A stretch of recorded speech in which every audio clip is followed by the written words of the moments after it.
Okay, sorry about that. That was a blue screen. Something new and different, and I think the team has really captured that vision over the years.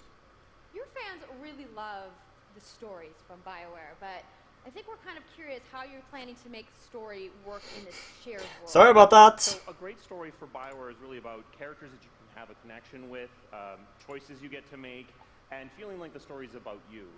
In a lot of multiplayer games, those Was this trailer any good? Get diluted because you're mixing multiplayer and storytelling. Yeah, the facial animations looks pretty good. The solution to that, but you have to really It was EA that hacked me, guys. It was EA. That was a blue screen, and I had to restart my computer. In the open world, the world is really dangerous, and you're focused on. Why isn't this and this working? is where other players get to play with you. Oh yeah. What's really interesting about this. I love when people are playing with me. Is that this is a living shared world. So whether there's weather or it's nighttime, what we're experiencing together. Everyone that's playing Anthem at a moment is seeing the same thing. And this is what we mean when we talk about our world. It's a shared world that we all experience together. And apparently I couldn't record it right, so everything has got lost there, which is lame, but whatever. I turn in my rewards, I talk to some characters, I experience the choices of my action. So basically it is Destiny. And by doing it this It is Destiny. We're able to combine that impact and agency of a single-player story with the fun of teaming up with your friends to play co-op in combat. And we're also designing it so that we can add story for years to come. So one of the first things that we hear when from our community is they want to continue to play in our worlds when they've finished Mass Effect or Dragon Age. Players. I hope that doesn't happen tomorrow. So we've designed Anthem in a way that we can actually add more story for years to come, and it could be anything. A new moment with a character that you've grown to love, or an event in the world that deepens the lore, or an entirely new storyline and plot. Well, I'm certainly not going to complain about more story. I don't think anybody out there is going to either. So, Kathleen, I wanted to ask you, from a writing perspective, since you are the lead writer, can you speak to what it's like to create a new world like Anthem from the beginning? Well, what's really exciting for us, and not just the writers, but all of 80% of this press conference is talking. Is that we're creating something new and mysterious for players to discover. So at the heart of the premise of Anthem is a world left unfinished by the gods. But the gods left behind their massive tools, and those tools are in constant conflict with this unknowable force called the Anthem of Creation. And the chaos of those things pushing against each other means that the world is constantly being reshaped in new and unpredictable ways. Yeah, violent storms, mutated creatures, gigantic monsters. It's a dangerous environment that you need to wear a suit of powered armor, a javelin, to be safe in. Now, something I think a lot of Weird thing is that I went for a walk with my dog right before this started, and that's like 1.5 hours ago, so it's a bit weird that she's whining now. Maybe she just wants attention. Different creatures, and Mark, you mentioned the storms. What's the process of creating a game like from the ground? Now Discord wanted to start. Cool. A few times at BioWare, you know, and really the hardest part is getting started, just kind of getting off the blank page. So what we try to do is we think about the new experiences that we're trying to unlock for players. So like, what is the fantasy fulfillment? What are the new things you actually get to go and do that are different from what you played before? So Microsoft is 10 p.m. my time tomorrow. You know, Bethesda is 3:30 a.m. So I'm gonna do a rerun of Bethesda on Monday then. And Square Enix and Ubisoft and Sony is on Monday. Although Sony is at the 3 a.m. on Tuesday though. So I'm not sure if I'm staying up for that, but I might, since Sony is the one that I really wanna see. Yeah, and one of the unique challenges for Anthem is that I had problems with Discord and stream and stuff today. Okay. Experience that's meant to feel alive, like it's happening right now. And so the world is always changing, whether the storms, seasons, and yeah, it's a really great concept to write for, because what it means is it gives us the opportunity to drop into the world almost in real time, a dramatic event that changes the world forever. This is the third time we've seen this back, or this, that's also the thing. Why are they showing me the same concept art? But even though there's obviously a lot going That's on, the second time I've seen that. So let's talk about who we're going to be playing as and why we're fighting these crazy beasts. So you are a freelancer, uniquely skilled to pilot these javelin exo. Snore. And, you need those suits to survive and fight in this world because the world will kill you. But on top of that, our ancient rivals, the Dominion, have they've discovered a way they think to weaponize the anthem of creation, and so we need to stop them and protect the free people of Tarsus. Now, I've heard you call this power armor a couple different things. Is it a suit? Is it a javelin? Like, what's the canon term here? We call them javelins, and there are 4, and they each have unique abilities. There's the Ranger, and then there's the Colossus, the Interceptor, and finally, the Storm. Yeah, so each javelin gives you a different way to play the game. But the thing to remember is, like Kathleen said, you're not your suit. You are a freelancer, a pilot, which means you can decide which... This is all the end of the show, by the way, so it's nothing after this. The mission you want to engage it, or the javelins that your friends are using. So pretty much there has been no surprises in the show. The only real new game that they... Well, I guess there's 2 new games and they're both indie. They both looked interesting, even though, like, just the way they showed the games is just bad. They really need to just learn from the other conferences. Oh god damn it! Please don't tell me that this is gonna happen again. Like Sony, they rarely ever talk. Like maybe the whole conference is like 5 minutes of talking, if even that. And then it's just gameplay, gameplay, gameplay, trailers, trailers, trailers, and no talking. So the javelins look awesome, but we're going to take a couple questions right now. So Casey tweeted, some of you may have seen, asking for people out there to send us your questions. And I didn't expect more. This is pretty usual for EA. As a player who is all about making their character their own, oh, they're showing us tweets now. Thank you, EA. Thank you, EA, for that, because that's exactly what I wanted. I want to see tweets in fucking E3. But also being able to personalize the way that it I want to see tweets all the time. Changing the actual geometry of the suit itself. We want teams to be able to do this as well. And because you're going to be using a javelin for a long period of time, we really want you to be able to make it your own. Doggy cam. Actually, Jay Lanito has a question connected to customization. Monetization. How, when, loot box, cosmetics? Yeah, so we are going to have some cosmetics and vanity items that you'll be able to purchase, but you're always going to know what you're going to buy before. Yeah, so no loot boxes stuff. Money on it. So no loot boxes, no ability to pay for power. So that means no ability to spend money. It's a sad day when people are applauding when they're saying that there isn't going to be loot boxes. That's sad. Like it's complete from the get-go. So that means a main story, a big open world, and an ongoing service that provides new content for a long period of time. We need to do something about the breath dog. New experiences for everyone. Well, I'm glad to hear that I can make my javelin pink. That's really all I wanted to know, I'm going to be honest. All right, Casey, we talked earlier about this being a co-op experience. So can you tell me a little bit about how the team gameplay in Anthem is going to work? Yeah, it really is about, you know, the fun of teaming Like, as a team of no loot boxes.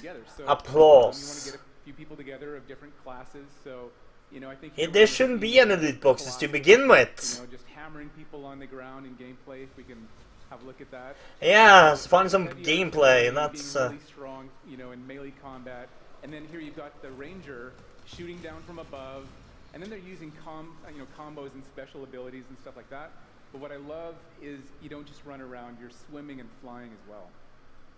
So it's interesting because at the Slate Tones wants to know, how will you balance multiplayer with single-player storytelling? So Anthem's really built around trying to combine the impact of having your own personal story with the fun of playing with other players. But we really want to make sure that that playing with other people feels like a choice. So for people that want to just experience the story, you're going to be able to do that. Now going out into an open world like this, by yourself is going to be a little bit more challenging than if the team of 4 people. And we've really tried to balance the co-op experience to be fun, even for people that don't normally engage in this kind of thing. So I really hope that everyone at least gives co-op a try. Okay, that's good to know. If you want to roll solo, you can, but it's just going to be a little bit more difficult. Well, I know you all are on So we shouldn't go single then. We show a little gameplay. Yeah? You guys want that? All right. They're actually going to show trailers Set this up for us? at E3? No! I just wanted to talk about the games and nothing else. Oh, they're still going to talk though. Scars and Villainy. The Scars have put together an acid-based super weapon, so you got to take them out. So you start in the Strider, which is like a giant walker, and it's your forward base of operations. You have a conversation with your crew, Halleck, Faye, and Owen, and you'll hear Owen. He's going to talk us through the mission as we Of course he is. He's going to talk during the gameplay. Yeah, then you just get into your javelin suit and you head out with your friends. All right. Well, thank you so much, Mark, Casey, Kathleen, for talking to me about Anthem today. We're going to go ahead and roll the gameplay now. Enjoy, everybody. Let's see how long this is gonna be. That was like at least 10 minutes of talking. Let's see how long the gameplay is actually gonna be. Freelancer, time to get to work. Faye said these bastards make some kind of acid. They're using it as a weapon. So, find where they're making this garbage and shut it all down.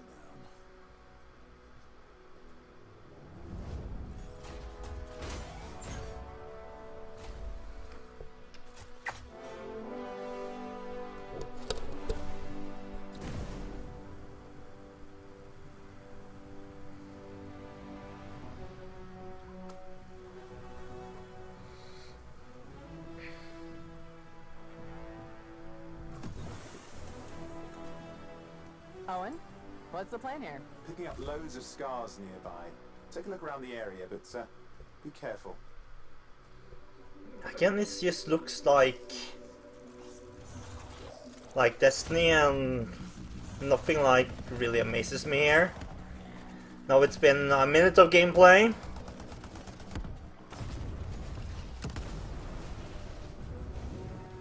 Right. Checking out the Scar Camp some more. Look at all the weapons! Oh, and the turrets! Better move quickly.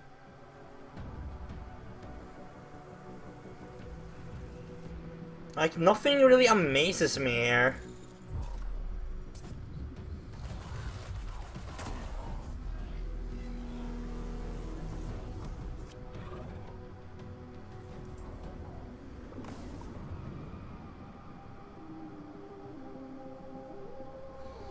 Okay, my dog is more interesting than me, so I'm just gonna do this.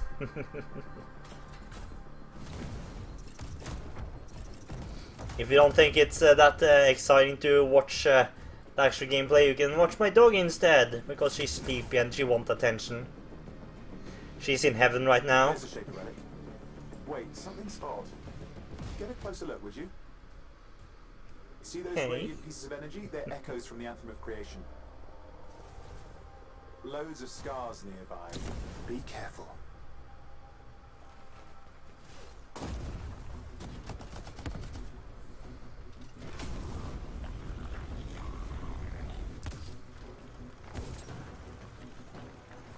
Yeah, it's just that it doesn't look boring or anything. It's just that I've seen this before in other games. Return them to the relic. You've got to silence it fast. It's been 3 minutes of gameplay now.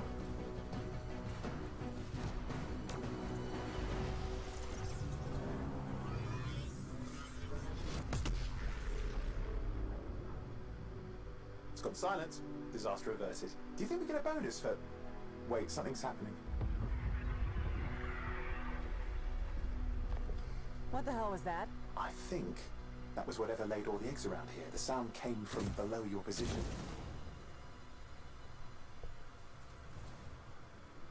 On the plus side, this definitely counts toward hazard pay.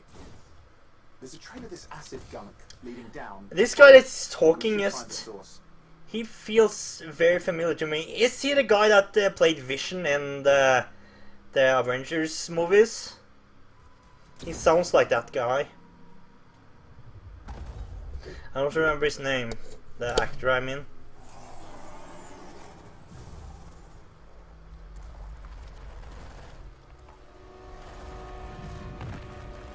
That's the biggest tick I ever seen.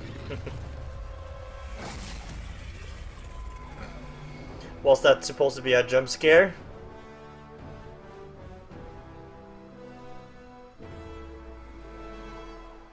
How cool was that? I'm so hyped, you guys. Yeah, That and was that was actually just a short mediocre version at of the best. demo that we brought here to LA. So if you want to come by the Anthem Theater here at EA Play, you can check out the game live. No, thank you. So I'm sure the question on everyone's minds, when do we get to play? So Anthem comes out February 22nd, 2019 on Xbox One, PlayStation 4, and PC. So mark your calendars, everybody. Fire off your tweets. Nope. Thank you so much again to Casey and the entire BioWare team. I know No, you guys thank have you. An awesome theater outside, so I will see you guys there. All right. Give see it you up there. for Casey Hudson, everybody. I also want to give a big thank you to all of the developers who showcased their games today and everybody working hard at their studios back home around the world. Let's give them all a round of applause. Now, some of what you saw today, you guys have to wait to play. But you guys, EA has so much available right now.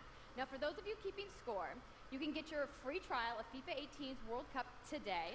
And Andrew told us about the free trial of Origin Access. Yarny is back with a buddy in Unravel 2, which is also available today. Plus, you can take on your friends in Command & Conquer Rivals starting today as well. Now, that's a lot of available stuff that's out today. Is anybody But ready to nothing hunt is down everything? interesting me. You're like, I just want to go outside into the fan fest. I get it. No, we want to leave because this was boring. Going because in just a few moments, the FIFA 18 World Cup live tournament is No. going to begin. I'm going to head outside. and Fuck grab a you. few No. I want to thank everybody for coming down to EA Play today and watching the press conference. And have a great weekend. Wow, that was boring. That was boring. Was it even boringer than last year? Because last year was pretty goddamn boring. Like, seriously. Was that even more boring than last year? I don't know. I think it was a little bit less boring than last year, but still pretty goddamn boring. They showed us nothing new, and everything they showed us was kinda uninteresting. Battlefield looks okay, Anthem looks like Destiny, and then there's the sports games, and then there's that goddamn CEO that I wanna kick his face in. And also got that esports player that annoyed the shit out of me. This year was annoying, if anything else. There was a lot of annoyance. Yeah, I couldn't say that I was playing or watching E3 for some reason, but whatever. I'm gonna give the EA press conference a 2 out of 10. Because they did have something that was tolerable. That's why they didn't get a 1. But anyway, sorry about technical difficulties. I got a blue screen in the middle of there. And yeah, see you tomorrow with Microsoft then. And then we're gonna do Bethesda and everything else on Monday. See you guys next time then. G fucking G. Buskim out! In a place where they even want to give us any games that don't have multiplayer, and that's a question I have, is like, how are they going to monetize it? That's the thing we all care about now. Obviously with Battlefield they said no loot boxes, so hopefully that goes into this game as well, but we'll have to wait and see. All right, we've got Sydney Goodman up in our top secret location to talk a little about